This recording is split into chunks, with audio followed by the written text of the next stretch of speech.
Okay, everybody.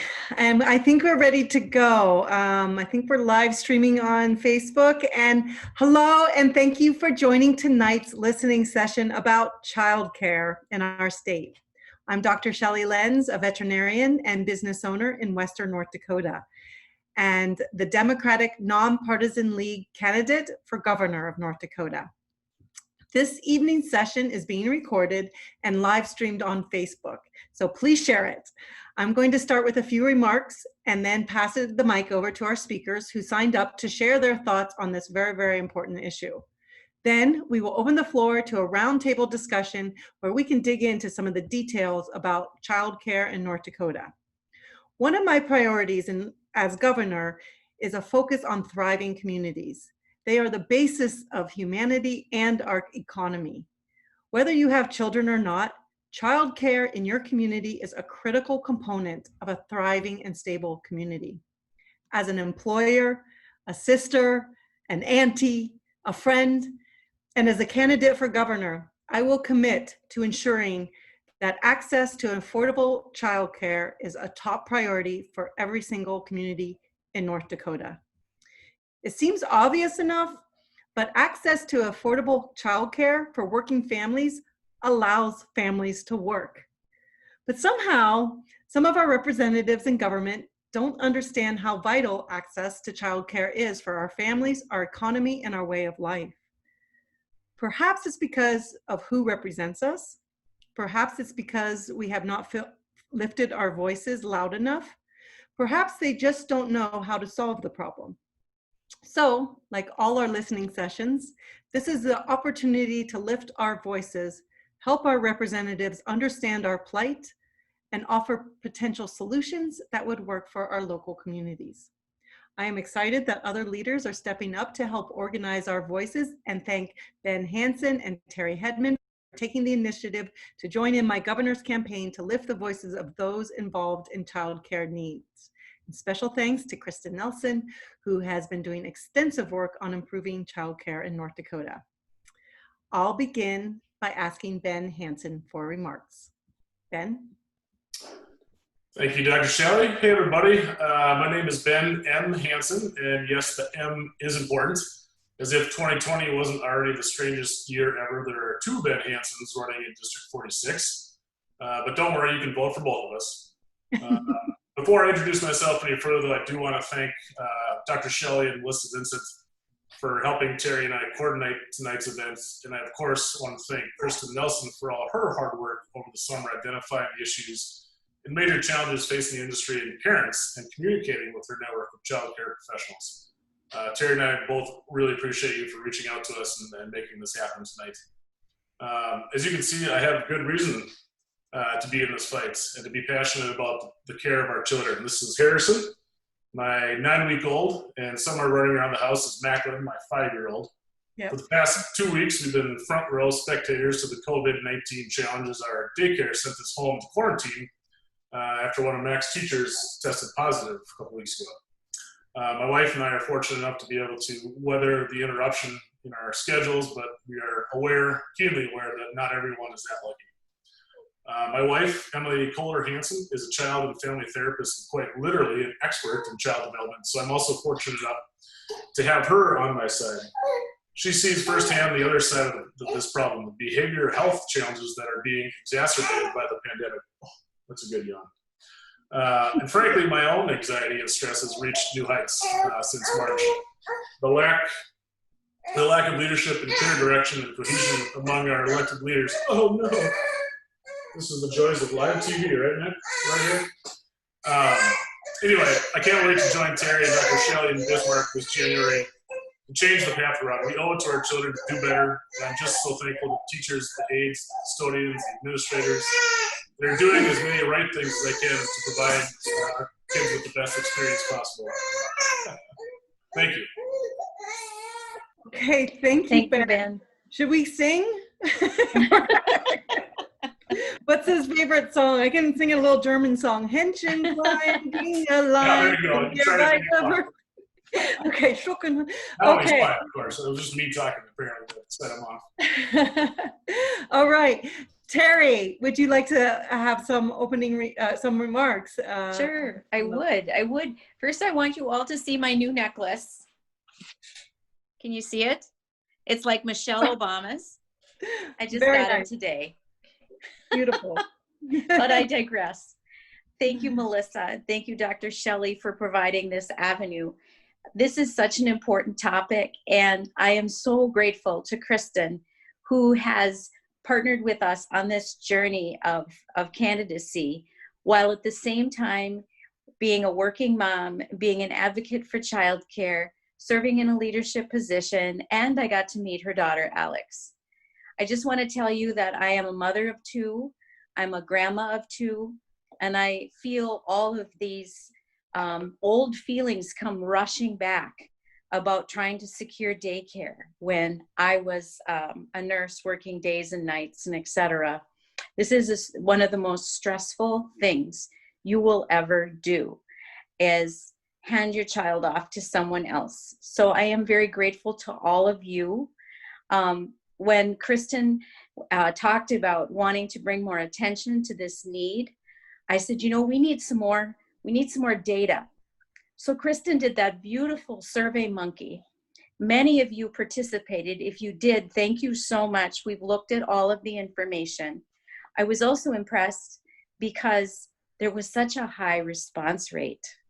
And many of us who send out surveys or try to do research, we know usually that the follow-up on those are not too high. So kudos to all of you. It just kind of highlighted for me how top of mind this concern is for you right now. And the biggest takeaways that I saw was that the majority of daycare providers stayed open. They felt a call, they felt essential, and they wanted to take care of essential workers' children. They also, I'm saying they, you, many of you, experienced significant increases in costs. And as I was knocking on doors, I did hear from one daycare provider, I hope she's here tonight, that she was so worried not only about the health of her own family, but the health of the children she was responsible for. And then further, when was the right time, when and if could she go see her own parents? So the complex issues that all of us are struggling with right now are so deep. They feel kind of insurmountable at times. So even these virtual rooms and listening to each other helps to build support for our common purpose, and that is for the health of our communities. I can't thank you enough for taking the time tonight. I know you're all super busy. And so, Dr. Shelley, if it's okay, can we pass it over to Kristen for a moment? Absolutely. Kristen. Okay. Thank you, Kristen. Talk about whatever you want to talk about, but I'm really impressed with your survey. Yay, thanks. Yeah, that was, I've been doing a lot of research and a lot of reading. We were closed. My childcare was closed from March to June. So I had a lot of time to kind of sit down and think about these things. And when I was reading that, there wasn't a lot of data coming out of North Dakota. We're very underrepresented in the national data pools for childcare, which is pretty frustrating. So I saw a need there. And, our voices just don't seem to be lifted up when they needed to be. And I know I say it 1,000 times. If anybody knows me, I've said it 1 billion times. If we don't go back to work as childcare providers, North Dakota doesn't either, and that's not good for anybody. So, well, I was sitting at home. What did I do? I think I emailed you, Terry, and then we talked on the phone, and Terry's like, well, why don't you do it? I'm like, sure, why not? Let's do it. So we put together that survey as a representative of Area Preschool Advocates, is the organization I represent as a vice president. And I just wanted to know, how folks were doing. We have a pretty active Facebook group, where we can talk and get a lot of information there, but it's not really in one good spot. So that's kind of what I did, and I really wasn't expecting the response rate that I got. I mean, it was crazy, and it was wonderful that I got responses from all over the state. Dr. Shelley, represent more Western North Dakota. So we have a lot of providers from out there that we were able to get some answers from, and it was really neat to see. And so that's what my passion is really, is advocating and lifting up the voices of our profession that is so vital and so needed in this day and age, with COVID and everything. We need to be respected and we need to be able to be open. So yeah, that's why we're here today. So thank you everybody for joining. I'm just so excited everybody's here. All right. Thank you, Kristen. Thank you for all that work and everything. Our next speaker that would like to add some remarks is Kathy Hogan. Thank you all. I was excited to have this. I'm Senator Kathy Hogan. I represent downtown Fargo, and I serve on the Human Service Committee. And I've been involved in childcare since the early 1990s, when the first federal ABCD Act passed, and we started with some level of childcare federal assistance. So I've been in credit. For those of you who don't know, I served for 18 years as the director of Cass County Social Service before I retired and became a legislator. Childcare issues are so complex because there are so many different standards and forces, the financial side, the licensing side, the employment, finding workers and getting the background checks done. And so it's such a complex issue. And the issue from a policymaker that I would encourage you to get involved with is building a unified voice with a simple message. Because historically what has happened in the legislature is someone will bring an idea and the childcare providers fight with each other. And they disagree on the public policy and that they don't have a consistent, simple enough message. And quite honestly, childcare is not seen as a priority because we have a lot of well-to-do old white men in the legislature who don't have to worry about childcare. And so that's the reality. And so they don't believe it's a real need.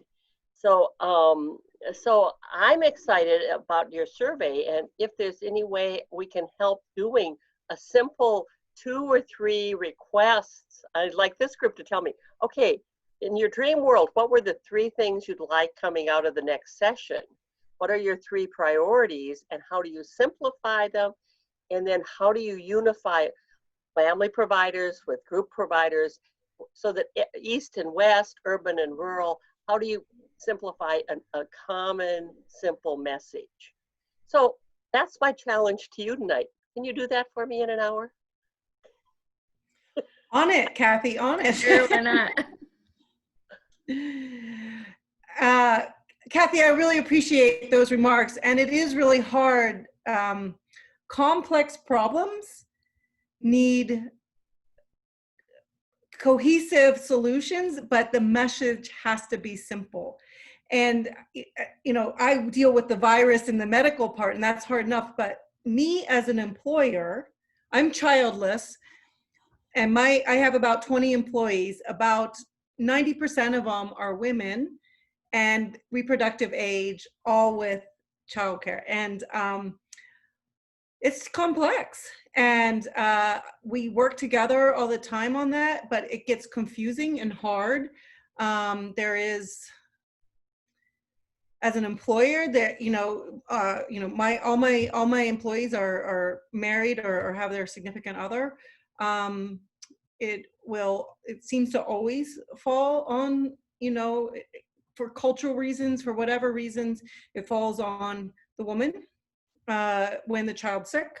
I don't understand daycare rules as an employer, but, and I know it's complex, and I'd like to understand that more as an employer.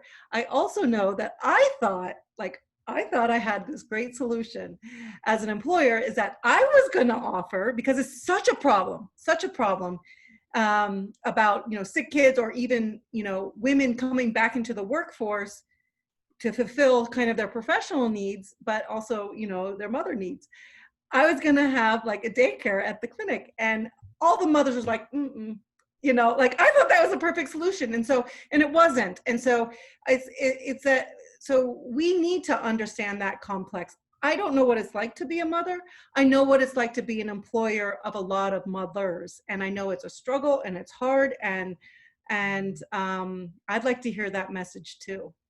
And this affects, I don't understand, although we are largely represented by some of our silver-haired male colleagues, most of them have been fathers or grandpas, and we need, I don't know why they don't understand it, especially because a lot of them are also really focused on the economy, and our economy is focused on working families.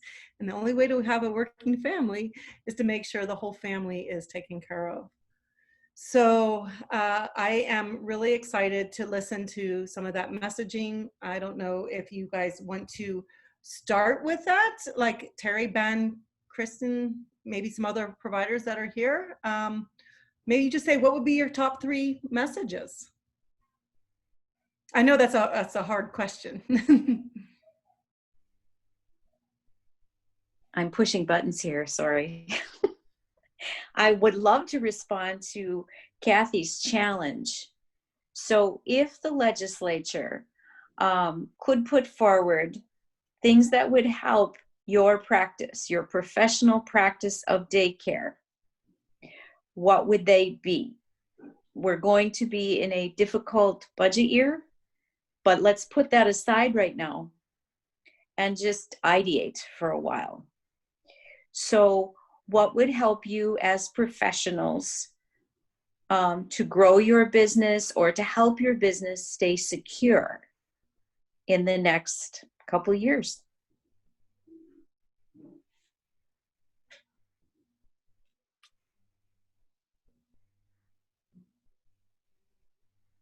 Anybody else want to talk? Is it just me? Okay. See, here's I would love to hear from another provider in this group if they're willing to speak. The center I run is a nonprofit, so our revenue streams are a little bit different. Funding is going to be number 1 for sure. Just figuring out a different, I don't know. There's a call nationally to redo the Childcare Assistance Program and change the way it's funded or how it funds providers. So that would be a start. I know the grant has been a huge help for us, and if everybody on here should know what the grant is, the Childcare Emergency Grant that the governor enacted back in March. That has been a huge help for us. It's been since July. The funding was cut in half for providers, though. It will be on until December, which is wonderful. We were hoping to see a little bit more priority for some of the CARES money. And I know there was some allocation there, which is great. You know, but that was tough too, because that was only a panel of, 6 silver-haired guys that got to make those decisions, even though I did all the calling and emailing and the, bugging people. That was we're not a priority on that. So let's see what else. Definitely not cutting regulations or cutting licensing. We need our programs to stay safe, and we need all those regulations to stay the way they are. I know some folks are going to mention probably efficiencies with background checks. That one's been a tough one. Kathy's shaking her head. She's probably heard all about that. Yeah, so Three times today. Yeah. Oh, really? Yeah, efficiencies with background checks. It's really tough right now. We have people who we need to get in so they can start working, but we can't get folks in to get background checked, I think. And somebody can tell me how far back Southeast is now. I know I heard October. Yeah, the middle of October. Right. You can't get an appointment. Yeah, and we can't get them in. And so if we can't get them in, we can't get their forms turned in. And then if the forms are filled out wrong, they get sent back. And so so I hire somebody, they can't get until October. We're waiting a month. And then it's at least in a fast, happy world, it's 2 weeks for processing. And so it's ridiculous. And with that regulation in the state, that staff can't start on the floor until their background check is back. So Now, it's interesting. I've been told that the turnaround from the time they get the application with the fingerprints in the state, and if it's done correct, that it's 48 hours turnaround. Is that not accurate? you know, I think that's really you know, and if everything is perfect and they've only lived in North Dakota and they've never moved, I think that would be the case. I think a week or two is probably more realistic. There's a comment in the chat that says, following the fingerprinting appointment, it will take another 2 weeks minimally before the background check returns. We've never had one come back in 48 hours, maybe 6 days at the fastest. And this person brings another good point. It's a double-edged sword. None of you guys waiting around, but this person, Heidi, makes a point. Most people can't sit around for 4 to 8 weeks to start a new job. Certainly not right now. So Right. Nobody's being served. Right. Yeah. So, and that's tough, you know, for providers too, especially like the smaller centers or even the family centers where, you know, you need that person like this week. Like you probably needed them yesterday is when you needed them, and you can't let them be on the floor. I mean, great. They get, you know, we get all their orientation done. You get plenty of orientation time, but they can't be on the floor to help with ratios. So that's the other thing. You know, we have people who are willing to work, but we can't get them in the doors to actually do it. So, and I mean, I have heard of some folks leaving, you know, just saying, oh, I'm not going to wait anymore. I need a job. Yeah. You know, and going somewhere else. So, yeah. Do we know if that's a statewide problem or is that a regional problem? Oh gosh, that's a great question. I would love for somebody on the other side. When I talked to, I can't remember who it was, it seems like it's a state problem because they are comparing North Dakota to Minnesota. Yeah. It's different. So my name is Erin Kitzman. I work with Childcare of North Dakota, and I work in the eastern side in Fargo here, but some of my coworkers who work on the western side will say the same thing. Okay. It's a statewide problem. Okay. Thanks, Erin.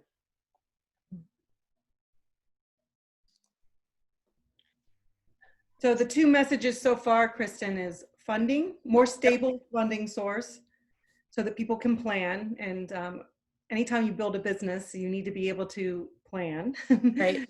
on your funding source. Efficiency and background checks. Mm-hmm. And Erin, would you like to add a third since you're a provider? That's what happens when you talk. Yeah. I'm not a provider anymore, but I was for about 10 years.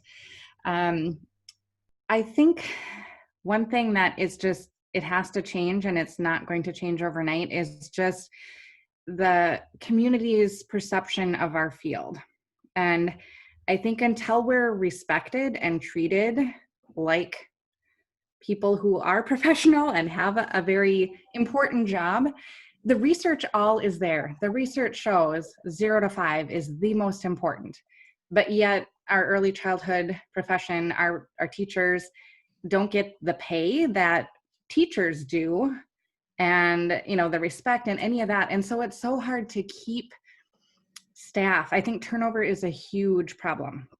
That would probably be my third one, I guess, turnover, because so part of my job is to coach programs through Bright and Early, which is our quality rating system here in North Dakota for childcare. And the higher quality ones tend to be able to hang on to their staff, but it's because they can either pay them better or they have benefits or something. And even then, it's a hard field to keep people in because we're not paid what we're worth.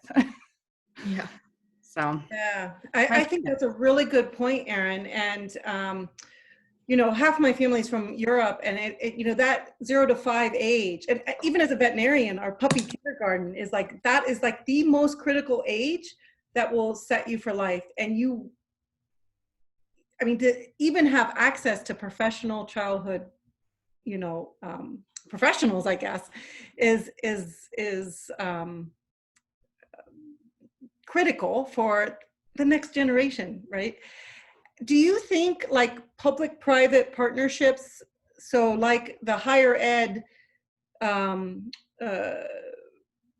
teaching, working with the businesses, would that be an avenue of increasing the number of people that can help you, that can kind of, like, if they're right under with, like if they're doing an internship, a 6-month internship, right? So there's a theory that you all learn in school, but that's nothing like, being in practice and seeing it in practice. Would that be an avenue, with mixing higher ed with that public-private partnership? It would help with funding. It would also help with training, mentorship, and that bringing visibility to the professionalism of, these are professionals needing to do an internship with the professionals. I don't know if that is helpful, or. I guess I like that idea. I'm not sure what it would all entail. Kristen, do you have any? I don't see a lot of the funding side of things because I was never a director. My experience is more with the teaching. Like, I have a 4-year degree in child development, and my job was mainly like $10, maybe $12 an hour. I mean, I can't even tell you how many times my mother-in-law looked at me and was like, "You have a 4-year degree and you are making what?" And I tell you, you don't go into this field to make money. You don't, but you should be able to make a decent wage to live off of. And I know a lot of childcare providers who are on welfare themselves because they can't pay their own bills with their own family, which is just sad.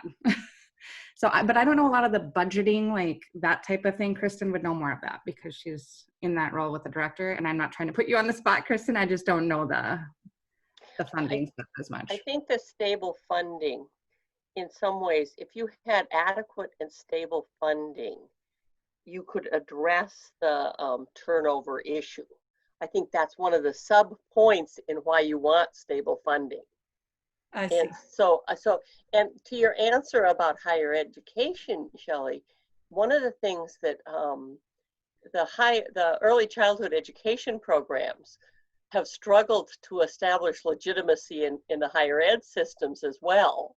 And they often are, oh, do we really need these? Well, from a licensing point of view, we require that degree, but they don't have credibility because nobody sees childcare in general, even early child. And maybe, Erin, if you went through that program, you were always kind of a stepchild. I hear what you're saying. And what you were saying there with having the degree, that is not actually a requirement for licensing in North Dakota. It is in Minnesota. North Dakota, the standards are ridiculously low. Like, even someone right out of high school who has no knowledge, no experience, if you are a warm body and you are interested in that field, you will most likely get hired, which I'm not saying that's a bad thing. People just end up in the field sometimes, not necessarily knowing if that's what they want.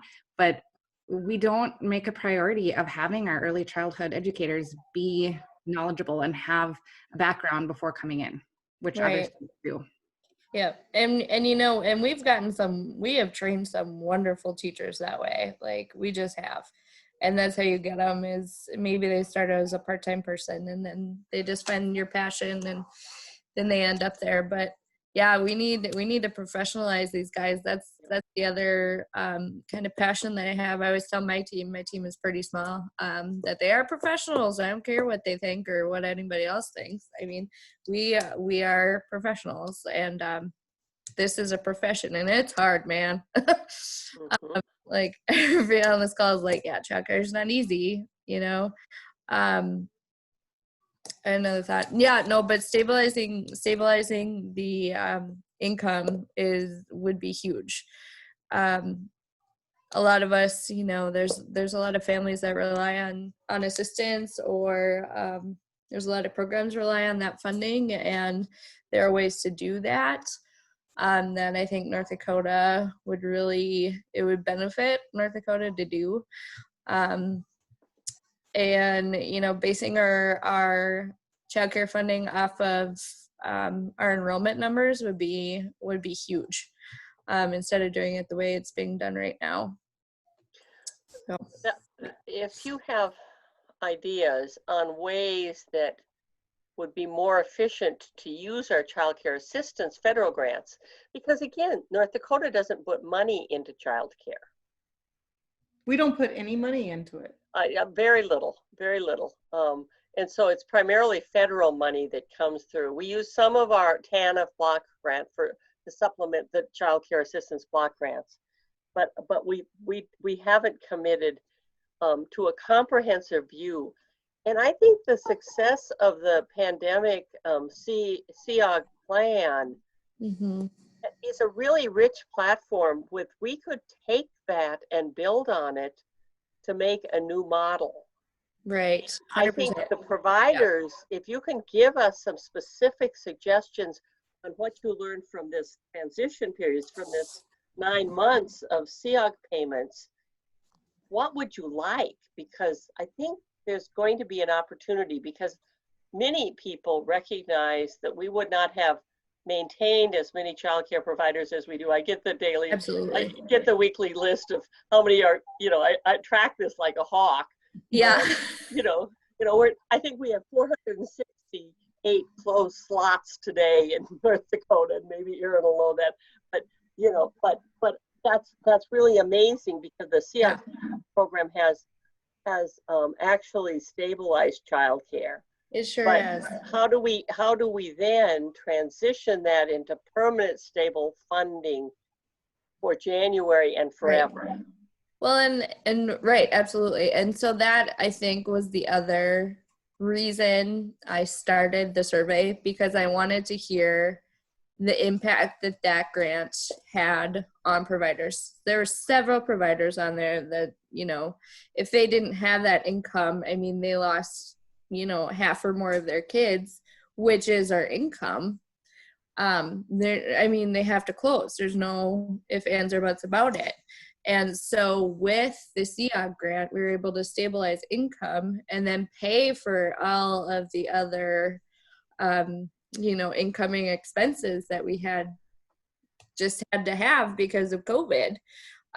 So it really did stabilize and hopefully help some providers sleep better at night, knowing that they can keep their business running another week. So that's huge. Yeah. What did we learn from that so that we can ask for it in the next legislative session? And then how do we build a coalition to do it? Absolutely. Yeah.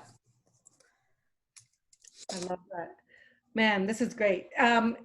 Is there anyone else who hasn't spoken yet that wants to add to this amazing comments? And that could be even some parents and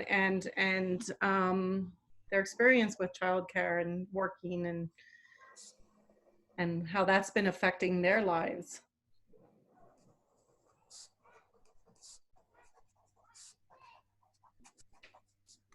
Okay, so I know everybody's shy a little bit, but I think it is important for everybody to recognize sometimes what happens when you're in the caring industry or the service industry, the service of care, you are doing it because it's a vocation, it's a calling, but it is a business.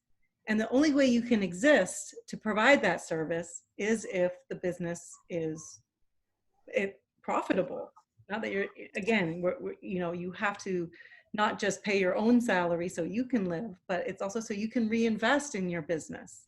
So, there is so much that you can do in early childcare, the stuff that's out there, being there and everything. And so I think it,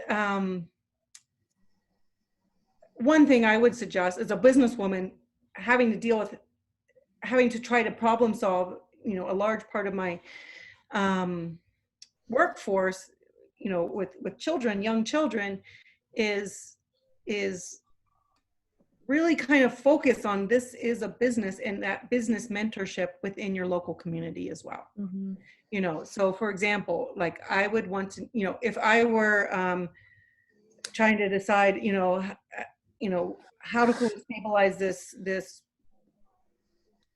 funding? Like, I don't even know like what a typical what the entry level salary is for early child care. What is for a group of 5 children, what are the general costs to run it for a year? I mean, is there some sort of organized way to find that out? I think Childcare, where the organization Aaron's with, works a lot with that. They have a specific business like startup mentorship program, which was really helpful for us. Yes. So I think that would be a nice. Oh, sorry, Aaron, go ahead. No, that's okay. We do some surveys every couple of years. So we do have a lot of data on what it costs for childcare, what different childcare programs are charging throughout the state, whether it be family provider, childcare center, things like that, as well as wage surveys. So it has it all broken down. So that's on our website. I can get that link to you as well. Yeah, I think that'd be great to see as a fellow businesswoman, like I'd like to see that. And do you also have data for each community? Like in veterinary medicine, we look at the population and you can figure out how many vets, you can have competitively in a area. Do you have that for all the different sized towns here in North Dakota, and like how far under we are with the number of providers that are there? I mean, it feels like broken down, aren't they, Erin? Yes. Yeah, I'm not entirely sure if it's broken down by city or region, because there are different regions blocked out. But yes, we surveyed the whole state. Mm-hmm. So, and our gals who work for that team worked really hard to try to get a really high response rate to try to get as accurate as a picture as we can. Oh yes, they bug us until we fill it up, basically. Yeah, which is great because it's great data. I mean, and if you Aaron can send you that link, but yes, I will look up. The data from Cass County says we're pretty well covered in Cass County for childcare. But I think as we move west, that those numbers get lower and lower. So it goes down, which is interesting. Just only that, like when I'm trying to ask somebody to do something for me, like my legislator or something, if I can make their job as easy as possible, and with something as complex as this, it takes somebody like you to take a very complex subject and make it as simple as possible. Yep. It still captures the truth of it. And that kind of information would be like, kind of like what Kathy was saying, these 3 points. And then you can ask your community members. I would ask every single of my employees. I'm like, I know you don't ever want to call your legislature, but that's what they're for. Call them, here's the numbers, and this is what you can say. And that is kind of like this, I do feel that if our, some of our citizen legislatures are responsive, especially if it's a local community member as opposed to waiting till they're in session, when there's like, that's what I feel like. I don't know what you think about that, Kathy, as a legislature. I think not only to ask your staff, but to ask your parents. Yep. Every family member, because you really do have, I remember when we passed the ABCD, we did a targeted effort to educate every family in childcare. And you have a huge constituency. And I think you sometimes forget how big it is. Yep. And if you had a simple message and were really targeted about what you were asking for, you have a really big base. Mm-hmm. Yes. I think, Kathy, to what you said earlier on in our discussion, I think we need to be more unified, because you are definitely right in like things will get brought up and it's like the whole field just fights with each other and can't come up with a common ground, and that doesn't help us at all. Right. I did put that link in there if you guys have, I don't know if it worked, I'm hoping it did. Thank but you. That has a bunch of different links you can click on for all kinds of data about childcare in North Dakota. Thank you. And also, I mean, I want to continue that path. Ben Hansen has a good question. Ben, do you want to speak up? Sure. So just a little background. I'm not a silver-haired old white guy, so I'm definitely right on board with this. 5 years ago, my firstborn was a firstborn. We had 2 terrible daycare experiences, which led me to discover the best job I've ever had in my life, which was a stay-at-home parent. And I realize I'm speaking to a room full of women that have dealt with this issue way more than I will ever have to deal with it. It was touched on a little bit earlier, but my wife has a much healthier career than I did at the time. I'm a writer. I could, do my job from home. So it was a pretty obvious decision for me to put my career on hold to take care of our kid when we had 0 daycare. It is hard, even in Fargo.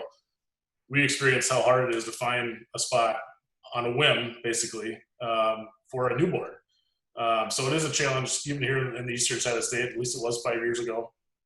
So I love the discussion about the COVID challenges that we're dealing with too. And it sounds like funding is the answer, which makes a lot of sense. But I also am very interested in long-term solutions where, the providers don't have to struggle to find staff, parents don't have to struggle to find care for their kids, and even maybe a little education to new parents that it's not a given that you're going to find childcare. So factor that into your decision and your family planning. Yes, it's unfortunate, but most of the time, if you're a first-time parent, you have no idea how hard it is to find a spot, and then you're calling like 2 weeks before you need care, you're never going to find care. But people who have had a child and have been in the system, they know to call like before any of the family members know that they're expecting. Exactly. We were lucky enough that we were told all that up front. So we had spots, but yeah, I won't go into the situations, but we had to pull our kid out twice. And the third time it was not going to happen. So. Yeah. Yeah, it's so hard to find providers in the first place. And I'm really thankful for all the providers that are on right now, because clearly this is an issue you care enough about to, want to raise voice to it, which means, you care a lot for what we do. But it's hard for those parents in those situations who are down to the wire and need that care, and then end up with maybe a provider that isn't necessarily as good as they want it to be, and the quality isn't there. And so there's the quality initiatives for childcare in North Dakota, they're all voluntary. I really wish that we could see every provider, in the state doing it, because it's made a difference for my program. That's for sure. Erin's my coach, so whatever. It's a great program. I can say that. They are step 3. But yes, I do feel very strongly too about the quality of care. And that's a whole nother discussion. Yeah. It is true. Like, it's hard enough to find even a spot that's open, and Cass County is better the last couple of years. So Ben, you were saying like 5 years ago, and it was really, really hard then. That's about how it is in the western part of the state now. The eastern part, for some reason, Cass County, we had the last year or two, we've had a lot of new programs open. So it's not nearly as hard to find care, but it is in the western part still. Why do you think those new programs have opened in the past couple of years here in Fargo? I think there's a lot of grant opportunities out there, right? Like starting grants. Some of it's not from us though. Childcare, we used to have funding for that, and we don't anymore. I don't know. I think they just felt like there was a need, and we were actually kind of worried. A lot of us who are in the childcare field, when we heard of all these opening, we thought they're not going to be able to get enough staff to open. They're not going to be able to keep enough kids to stay open themselves, because that's the other problem. You can't have too many. And it saturates the whole field. And then all of a sudden, teachers will go from one program to another one, and then that program has to close because they don't have enough staff. Right. So can I ask a question to Erin, or probably Erin? When a program has earned a quality designation, how do you promote that? Because a lot of promotion of professions comes from within. If you don't toot your own horn, right, no one else is going to. Is there a website you go to and you can discover which sites have been accredited or commended? Yes, absolutely. So I will include that link in here as well. Bright and Early, North Dakota, is the quality rating system. That's the website. I will include that link here. Bright and Early has tried really hard to promote themselves as well, but there are not a lot of people who know what it is. And parents, I think, have to be the ones driving it. And a lot of times parents don't know what high quality care looks like, especially if they're a brand new parent and they're looking for care close to them and cheap. So they might not necessarily even be looking for quality.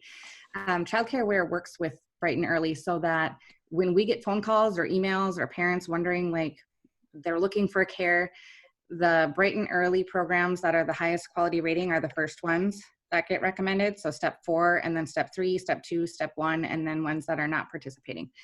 But it is a challenge to get the word out and to let parents know that this is a quality rating system. What does it look like? What does it mean? And even to ask their providers, are you part of the quality rating system? Why or why not? You know, a lot of parents don't know to ask those questions either. Can you have, like, as part of a very small fee, like door decals or certificates or something printed so that They do. when I approach a daycare, okay. They do. I've been a little out of the game. Yes. No. You're not a lot of people know about that, but no, you're absolutely right. When they achieve step 2, they get some window clings and some signs and stuff. And then I think the higher they get little promotional boxes that help them spread news online as well. Different things that they can. Kristen could probably speak to that. There's a lot lot in those boxes. I don't. There's a I can't remember what they call it. It's almost like a branding box where we get a sign to put out, and we get postcards and stickers and things to send home with all of our families saying your program is highly rated. And then there's a ton of online branding materials that we can use for free that just shouts out, we are Bright and Early step 3 program. You know, this is our quality. But yeah, we toot our own horn. I run all the social media for our program. So yeah, we have to put that out all by ourselves.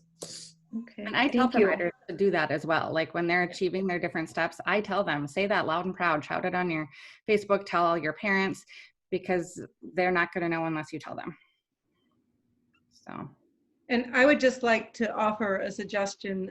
You might consider, like in your local town, to go visit all the business owners. About all working families are the ones that make my business work.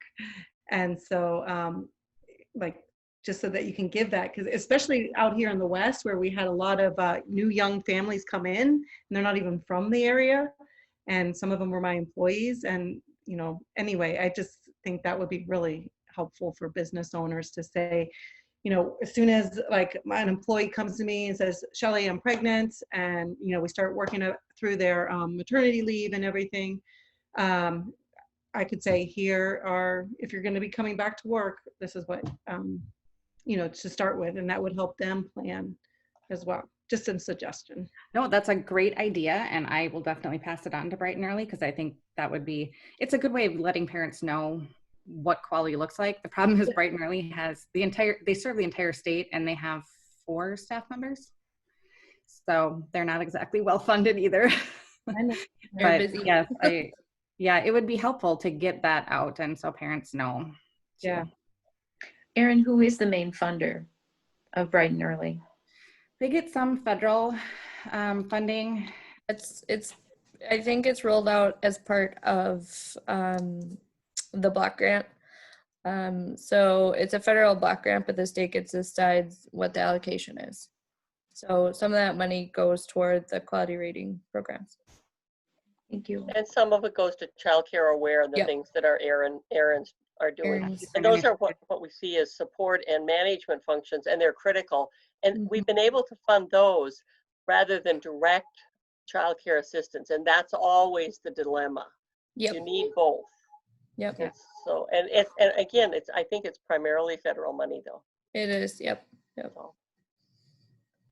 And that's why, like, well, I know this is a state discussion, but it's a huge push to, you know, get those federal dollars up, so they don't up the childcare block grant dollars a whole lot. If ever. They did it a few years back, which is huge, but it took a lot of work and a lot of lobbying to get it done. It always does. I have a question here. I mean, you have to fight for everything, but I have a question here from the audience, and it's kind of interesting to me too. How would like paid family leave state sponsored, how would that help, childcare in general and childcare providers? And I guess that's to mainly childcare providers understanding like how that dynamic, it wouldn't be like a whole year, but how would that change like childcare in our communities? I think you'd definitely see a lot of, you'd see families staying at home with their kids more, which would be amazing. Infants coming in at an older age, more socialized, which would also be great. Paid family leave is just such a necessity for everybody. I mean, I think everybody needs it. And I think, one of the hardest parts, being somebody who was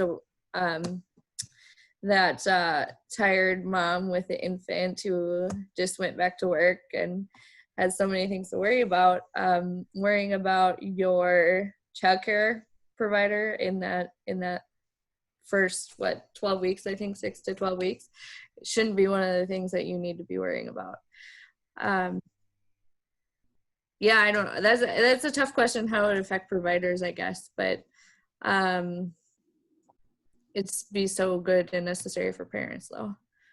I think one of the traditional real difficulties is infant care, and for paid family leave for births and for adoptions, it would be a huge issue because finding that infant care and I don't know if it still is, but I believe it is, and Erin's shaking her head. Yeah. So infant care, that would relieve the pressure on a piece of the child care structure.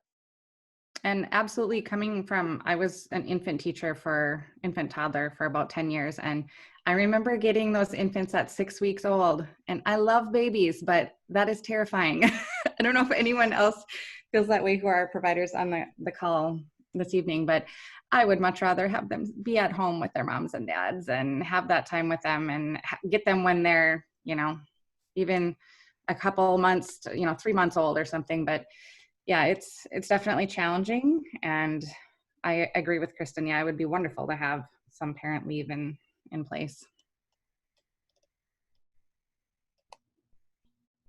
I think that would equal out some of the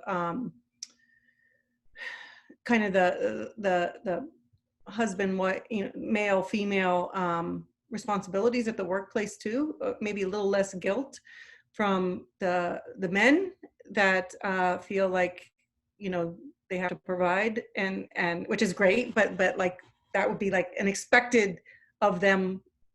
It would change our expectations of men in our society about that, and I think that would help. Like my profession, which is largely females, be able to be more stable. So. And I think also it will help with, going back to working women, the pay inequalities would start to even that out, because we do have, a biological, I don't know how to say it. We are the ones that have the babies. So we will be taking that time off, but it would be so great if men, had that almost equal biological societal acceptance, sort of. So I am a big proponent of paid family leave, and the other way too, for. And I think the biggest benefit is that infants bond with their families, and that fathers and mothers both equally have that opportunity for relationship. You have somebody with paid family leave, both mother and father, you can get coverage for that first 6 months if you can, like European nations do. It makes a difference in the child's life forever. Absolutely, Kathy. I was just going to say, I think it's an interesting question. I think the reason why we're here tonight is for kids. It's a discussion about kids, and paid family leave is a chance, like you said, for the child to bond, to grow, to develop the immune system, to develop their emotional connection with their parents.